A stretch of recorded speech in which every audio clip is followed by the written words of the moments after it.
That's right, Brady. We are here in Las Vegas. The weather's great, a little bit windy, but nice and sunny, great temperatures. But it's not all fun and games. We are here to cover the Cougars in the West Coast Conference Tournament. But if he keeps winning at the rate that he has been, it'll take Rose just 15 seasons to break a record it took Watts 23 years to create.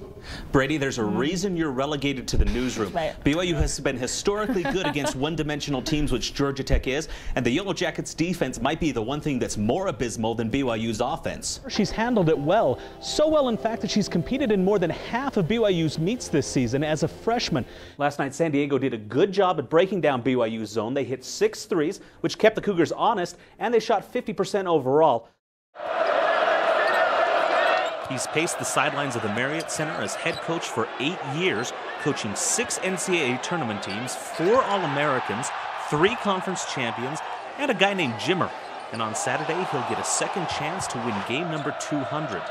I mean, it's awesome to know that his legacy here and what he's done, and like you said, 200 wins is amazing to see. And his winning percentage, I mean, is even probably more impressive, where it's up in the 70s, I think maybe 80% winning percentage. So it's great to be a part of a team that will get that 200 win for him.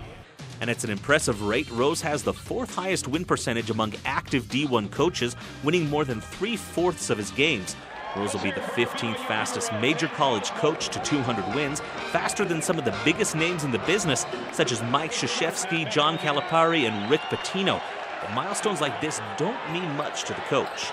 The best thing about those types of milestones are when they're over and people stop talking about them. We can just move on. Whether he cares or not, Rose is making his mark in the record books, and he's not done pacing those sidelines yet. Nearly every sport has some kind of referee, and few are more visible and polarizing than basketball refs. But do they have any biases? Well, many fans seem to think so. Some teams might have the refs give them more calls just because they're a better team. The more popular teams they want the more popular teams to go farther and do better. I think if I win, then probably they don't have an influence, but if I lose, then yes.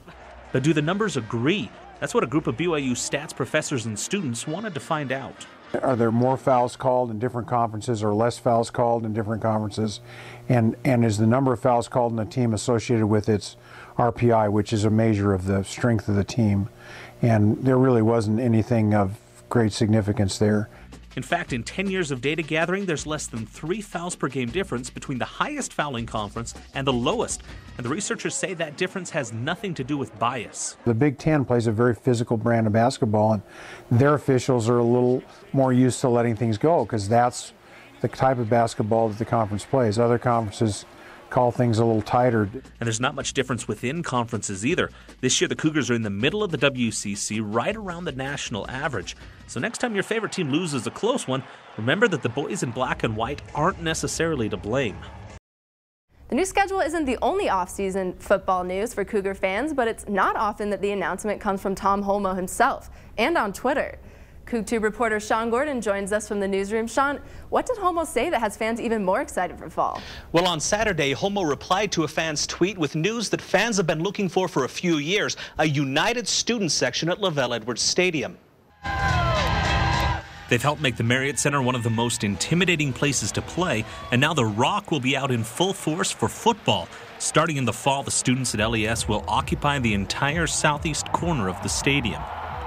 I think it creates an atmosphere that we want. 12,000, 13,000 students together, create a lot of energy, create a lot of noise, and then we can start, hopefully the goal would be to create some traditions in the stadium with students. It's a move that's taken a lot of planning, and the decision to change didn't come lightly. This has been a lot of conversation with a lot of student groups over the years, and kind of what's come out of it is the students, they want to sit together, they want to be together.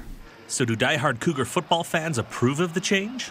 I kind of think isolating it's a good idea. I think that might end up being beneficial for all the crowd because you're going to get a lot of noise from that student section, and it'll just, it'll fan out the rest of the crowd that way. I think it'll make it just so there's one part of the stadium where everyone's going to just be crazy. Just everyone all together, it'll be really great. I think it would just kind of scare the other team a little bit more if we were spread around them, kind of surrounding them.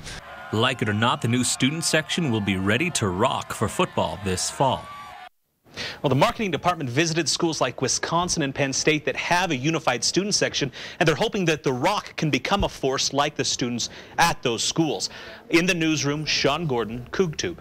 So are the student tickets going to still be reserved or become first come, first served like basketball? Well, some of the details like that haven't been decided yet, but Almodovar says that he expects things like that to be figured out within the next month.